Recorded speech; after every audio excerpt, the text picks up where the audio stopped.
Assalamu alaikum warahmatullah. Yan uwa da fatan kuna lafiya, alheri ya kai muku.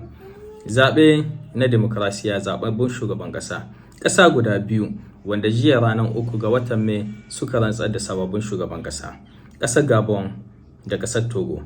Amma babban tambaya anan shine na cewa ƙasar Togo wai da gaske ne sun yi sabon shugaban ƙasa? Faure Gnassingbé ya bar shugaban ƙasa ne, yanzu Togo suna da sabon shugaban ƙasa, an yi sabon canji. To uwa gaskiyar magana shine na cewa Togo tana da shugaban ƙasa amma kuma bata da sabon shugaban ƙasa. Menene wannan magana? Abin da ya kamata mu gane a tahiyan Togo, mun san da cewa Faure Gnassingbé su ne suka yi mulkin Togo, baban shi da shi kusan shekara 60. Sannan kuma yanzu bayan shekara 20 da mulki da shi da kanshi wannan ɗan Faure Gnassingbé ya yi a ƙasar Togo, sai ya so ya canza riga, ya canza fuskan abun da ake na yanayin tahiya na yanayin mulki a cikin ƙasar Togo. Sai muka gani a 2024 Togo suka canza sabon kundin tafiya, suka canza constitution na cewa yanzu za a ɗauki wasu matakai. A cikinsu akwai cewa zaben shugaban ƙasa ba zaben 'yan ƙasa ba ne, zaben parliament ne, mutanen assembly. Na biyu kuma sai aka ɗauke ƙarfin shugabantaka, ƙarfin ɗaukan manyan decision na ƙasa, sai aka maida ma shugaban parliament. Sannan kuma ya zamanto shugaban ƙasa zai zamanto kawai mutum ne gashi nan dai a zamne, amma kuma decision kin ƙasa ga parliament take. To sai muka ga aka zo aka yi zaɓe, kuma a zaben parliament sai ya zamanto da cewa partin Faure Gnassingbé ita ce ta ci kusan ma duka, za a ce tunda a kujera 118-113 partin Faure Gnassingbé ne ya ci. Kenan kuma sai ya zamanto Faure Gnassingbé shine shugaban abin da suke kira a kundin tafiyan su nasu na Togo Conseil des Ministres. To yanzu shine tafiya Conseil des Ministres. To wannan sabon matsayi da aka yi shi a ƙasar Togo shine a cikin duka ƙasan matsayin da ya yi kowane matsayi mahimmanci, shine matsayin kuma da ya yi kowane matsayi ƙarhi.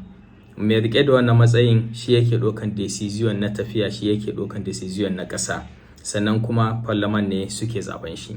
Wani ne yake rike da wannan matsayin? Faure Gnassingbé.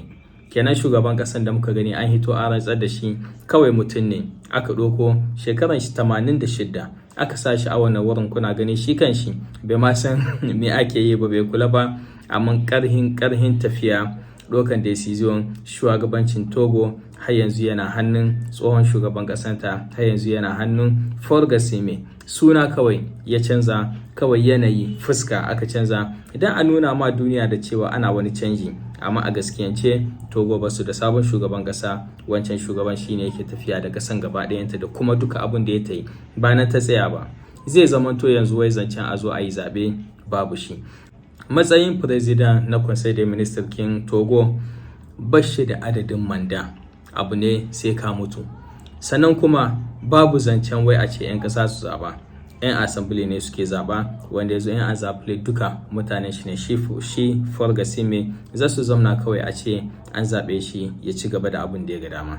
Wannan cikin tafiyar ne da ake yi a cikin Togo. Haka kuma Gabon, mun gani su ma an zo an rantsar da shugaban ƙasansu Brice Oligui, da aka gani da yawan shugabannin ƙasa ma sun je sun zamna a wurin na rantsar da shi. Wannan abu ne wanda ana yi, amma abun da kullum ake yaudaran mu 'yan ƙasa, mu 'yan Afirka, shine na cewa wasan demokrasiya abu ne kullum na yaudara.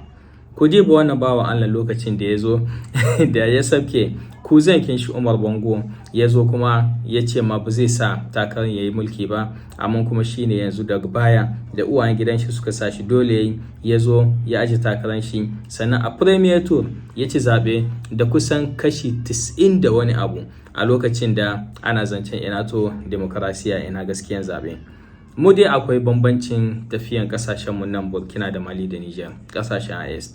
Ibrahim Traore ya hito ya ce mu ba demokrasi muke ba, kuma ban mu buƙatan demokrasi. Wannan abu ne ya hito kirikiri ya ce su wanda suke ganin suna so su yi demokrasi su dan ɓoye su nuna da abun ga sunan, kuma zaka gani yawanci ƙasashen wahala ake, babu wani tabbacin gaskiyan demokrasin da ake. Demokrasi dole mu yarda ba abu bane wanda yake kama 'yan Afirka amfani. Demokrasi ta turawa ce wanda su kansu ba yin ta suke ba, amma kawai suna aiki da kalmar ne don su tafi da yadda suke son tsarin kasansu su dai tana amfana su koma menene ake mu kuma sai talauci da bambanci da ta'addanci da jahilci da yunwa shine demokrasiya ta kawo mana. Kenan ba mu bukatan ta, ba mu bukatan wai mu zo mu zamna a yi wani zaɓe da sauransu.